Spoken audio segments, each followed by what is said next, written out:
Thank you, and my apology for some technical difficulty last time. So today's my presentation is calcification and tortuosity, how I overcame double whammy. So my case is a 70-year-old diabetic, hypertensive, fragile male. He was a known case of chronic obstructive pulmonary disease and chronic stable angina since 2 to 3 years. He was on optimal medical management, and he had presented with resting angina since 2 hours. He was hemodynamically stable. Chest has bilateral minimal clefts, and CVS has S1 S2 normal without any murmur. He had old angiography 3 years before that revealed calcified left main DVD, and he was advised for coronary artery bypass grafting, but neither the patient was not willing for that. His ECG at presentation revealed the LBB. The 2D echo revealed RWMA in LED territory with LV ejection fraction of around 35 to 40%. HS-TROP was raised, and in lab parameters, it was significant that his hemoglobin was little lower side 9.0, and is a patient of chronic kidney disease with creatinine of 1.8. So my diagnosis was ACS non-STEMI, LVB, and moderate LV dysfunction.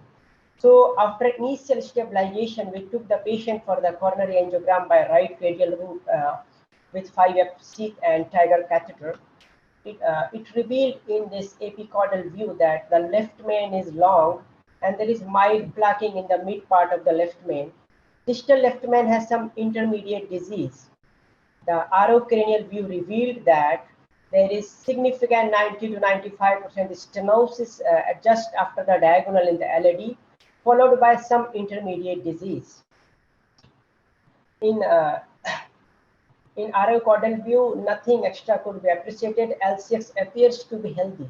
In LO caudal view, the distal left main seems to be around 30%, 40% disease, and ostia of the CERV appears to be healthy.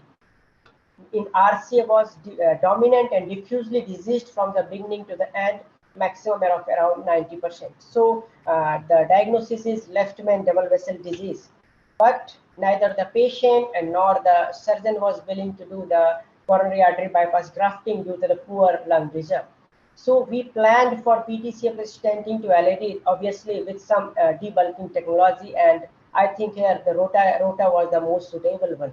But there were certain challenges, like we do not exactly know what is the blockage in distal left main, and we do not have any imaging facility.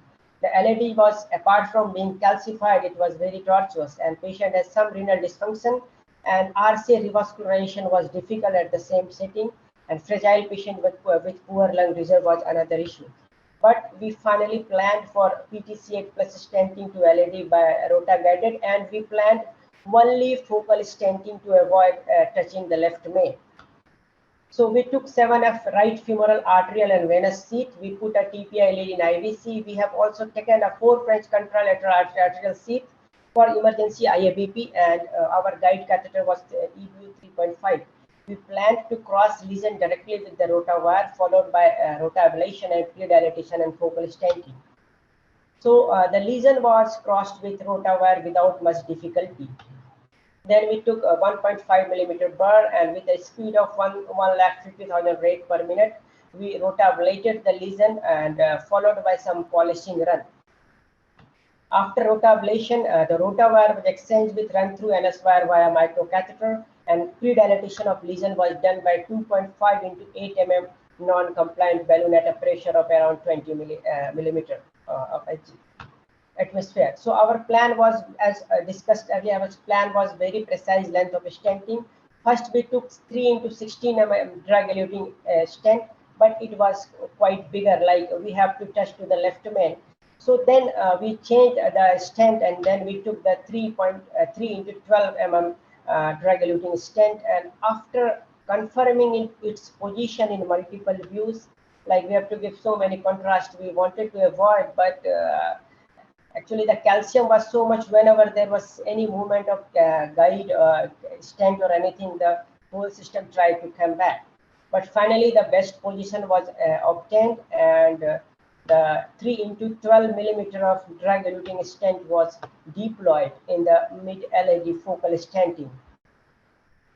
This was the result post-stenting. The stent appears to be well inflated with some like narrowing in the mid part, which was not very evident in the LAO cranial view.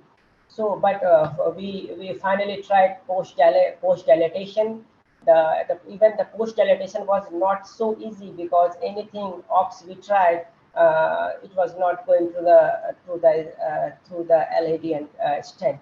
But finally, we post dilated with 3 into 8 mm NC balloon at around 14 to 18 atmosphere. And after this post dilatation, we thought that there is still some narrowing in the mid part of the stent. So we finally post dilated with 3.5 into 8 mm NC balloon. And this was our final result. There was no compromise in the diagonal. The stent appears to be almost well inflated. As I already told, we do not have imaging, so we could not say with confidence that what is the condition of left main and whether my stent is well inflated or not. So this was in another view. There was no dissection, no perforation.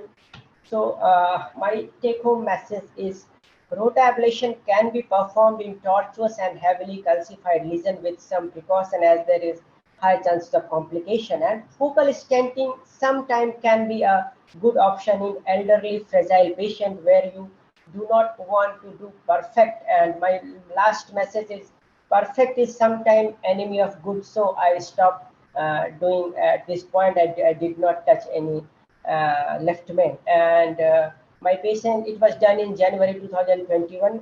So in these 8-9 months, patient is doing good in the follow-up. There was some fall in hemoglobin post-procedure, which recovered after the iron infusion and all, and now the patient is doing good. Thank you for patient hearing.